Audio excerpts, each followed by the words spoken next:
Welcome to this proof of concept video. Today I want to show you how the ADFGVX cipher works with an example encryption and decryption. The cipher encryption uses a few phases or stages. The first stage is controlled by the following table, called a Polybius Square. The rows and columns are labeled with the letters ADFGVX, which explains the name of the cipher. These are chosen because they're hard to mix up in Morse code. They're the actual letters we'll send in the ciphertext, and when this was first used in the First World War, the ciphertext was sent in Morse. We want to populate the positions in this table with the alphabet letters and the 10 digits that we might need in our plain text message. We'll do this differently every time we send the message, and the way we do it will depend on a key, like, "Hi Mom, I love you." First, we'll write the key message, left to right, top to bottom, but we'll leave out any repeat letters. So I start HIMO, but the second M in Mom gets dropped. It ends up looking like this. This positions some of the alphabet letters in the square. Next, I take the rest of the alphabet, the letters that haven't appeared yet, and add them in alphabetical order, continuing left to right, top to bottom. Here I put A, B, C, D, but then E has already appeared earlier, so I can't include that one, so next comes F, and so on and so forth. Towards the end, I get the 10 numerical digits, which, together with 26 alphabet letters, fills out the 36 positions in the square. This table I've created is the first part of the key to the cipher, called a Polybius Square. When you send the message key, you can send the entire table as the key, or you could just send the message, "Hi Mom, I love you," and let your correspondent fill out the table from that, and it'll look identical. The Polybius Square actually dates to ancient Greece, when you might be sending a message a long distance, say with lighted torches from a hilltop. If you had to send messages this way, it would be nice to have a short alphabet of symbols, say just 6 different signals, like 1 torch, 2 torch, and so on. It's possible to distinguish 4 from 5 torches from a distance, but you wouldn't want to distinguish 25 from 26. So this is a way to send a message written in an alphabet of 36 characters using just 6 symbols in the ciphertext. We'll see exactly how to do this in a moment. The other part of the key for this cipher is called the column key. The idea is to permute 6 columns in some way. One way to indicate the permutation is to write the numbers 1 through 6 in some order. So the column key I have here is 5, 1, 3, 2, 6, 4. A variation on this cipher encodes a permutation by taking a 6-letter word and then writing its letters in alphabetical order. In practice, you might also use more columns than 6. For example, in the war there were 20+ columns.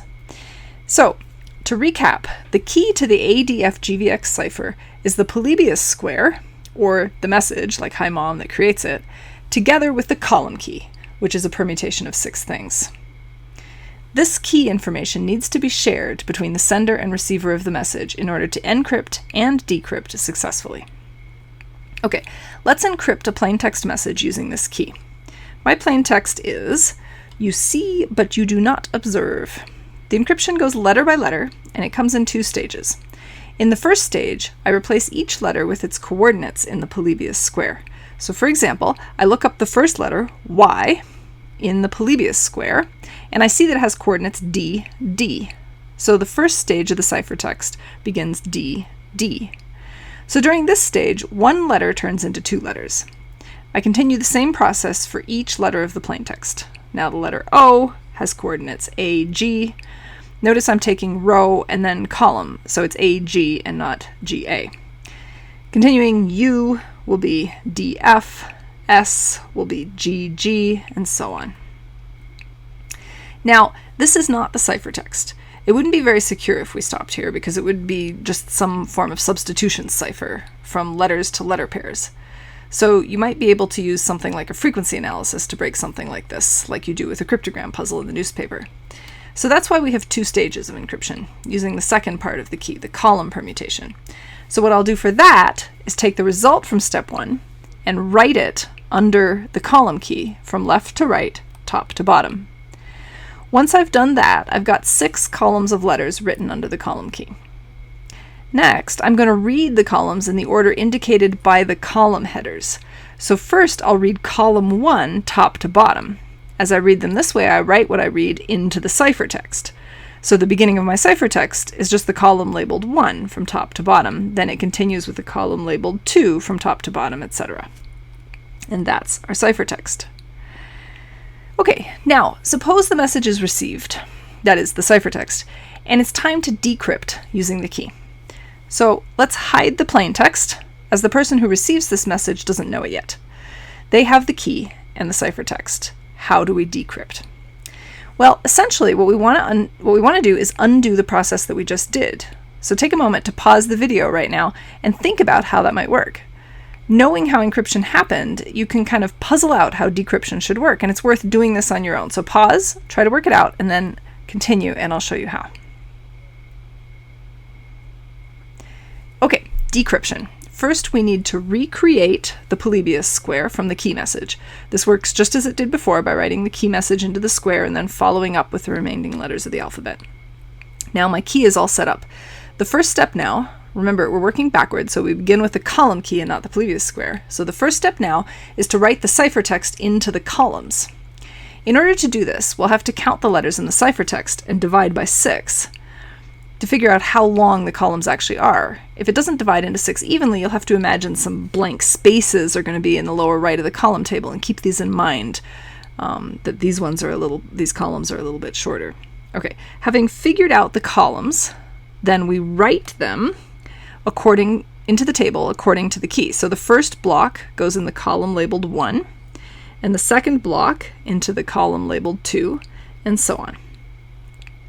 Now, having filled out the column table, we can read it off in rows to write the intermediate text.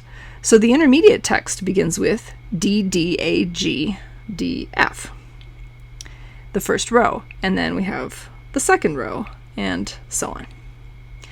At this point, we've undone the second stage of the encryption. Now we need to undo the first stage. This involves the Polybius square.